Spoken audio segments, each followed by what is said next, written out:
Supreme court में जनहित याचिकाएं तो कई दाखिल होती हैं, लेकिन एक ऐसी जनहित याचिका आई है जो शायद इससे पहले दुनिया भर में कहीं नहीं आई होगी। वो है कुरान की 26 आयतों को रिमूव करने की याचिका। और हम बात कर रहे हैं, याचिकाकर्ता हमारे साथ हैं सैयद वसीम रिजवी। वसीम साहब, ये कौन सी 26 आयतें हैं जिसको आपने रिमूव करने की अर्जी लगाई है सुप्रीम कोर्ट में? देखिए, प्रॉफिट मोहम्मद के बाद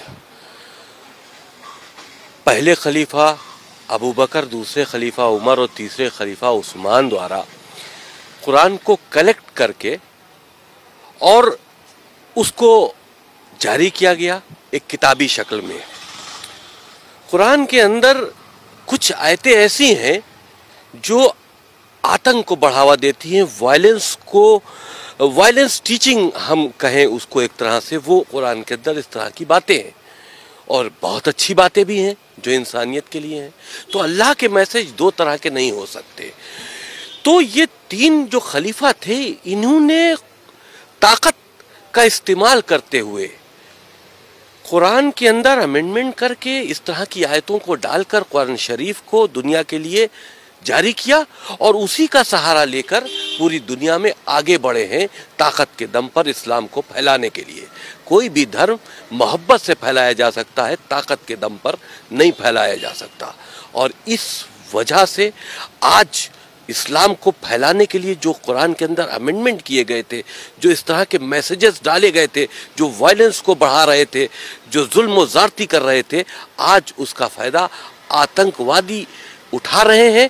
मदरसों के ज़रिए आम मुसलमानों के बच्चे उसको पढ़ रहे हैं और उनका जहन जो है वो कट्टरपंथ की तरफ बढ़ रहा है। तो ये बहुत नुकसानदेह, बहुत सी ऐसी बातें हैं जो हमने अपनी पीआईएल में लिखी हैं, लेकिन क्योंकि अभी हमने पीआईएल दाखिल की है, कोर्ट में पेंडिंग है, वो बातें हम खुलकर नहीं बता सकते।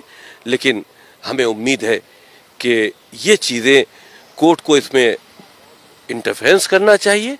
हमारी देश की सुरक्षा से जुड़ा मामला है। इन 26 आयतें जो वायलेंस की टीचिंग है इस्लाम के अंदर, जो पूरी दुनिया में आतंक का सबब बनी हुई हैं, इनको कुरान से रिमूव होना चाहिए। इसी हफ्ते में सुप्रीम कोर्ट में एक पिटीशन इन्हीं मुसलमानों की जानिब मंसूब एक ऐसे फिरके के मानने वाले की जानिब से जो लखनऊ के रहने वाला है, उसकी जानिब से सुप्रीम कोर्ट में यह पिटीशन दाखिल की गई कि कुरान मजीद की 26 आयतों को हज़्फ कर दिया जाए। नऊज़ु बिल्लाह मिन ज़ालिक। लानत है, घिन आती है ऐसे चेहरों से जो इस अंदाज की बातें करें, जिनको कुरान के काफ के नुक्ते से वाकिफियत नहीं। वो कुरान मजीद पर हुक्म लगाएंगे, मुसलमानों पर, इस्लाम पर इत्तेहामात लगा करके इस्लाम को बदनाम करेंगे।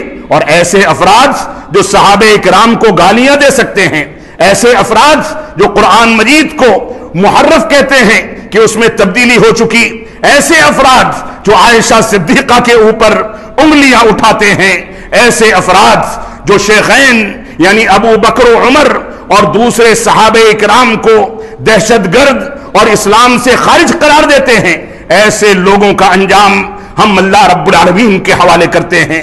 वो जानता है कि उसने अबरहा को कैसे तबाह बर्बाद किया, वो जानता है कि उसने फिरौन को कैसे गरकाब किया, वो जानता है कि उसने शद्दाद की जन्नत को कैसे तबाह बर्बाद किया, वो जानता है कबीले समूद में कैसे अजाब नाजिल किया जाए, वो जानता है कि किसको आसमान की बारिश के जरिए तबाह करना है, किसको पत्थरों की बारिश के जरिए तबाह करना है, वो जानता है किसके ऊपर सुनामी आना चाहिए, वो जानता है कि किसको दीवाना और पागल करके तबाह बर्बाद किया जाए, वो जानता है।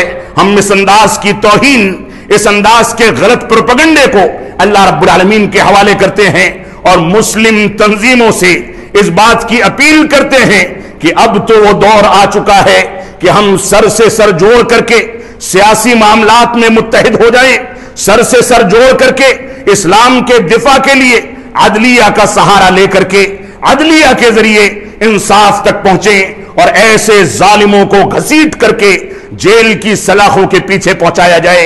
यह भी हमारी जिम्मेदारी है।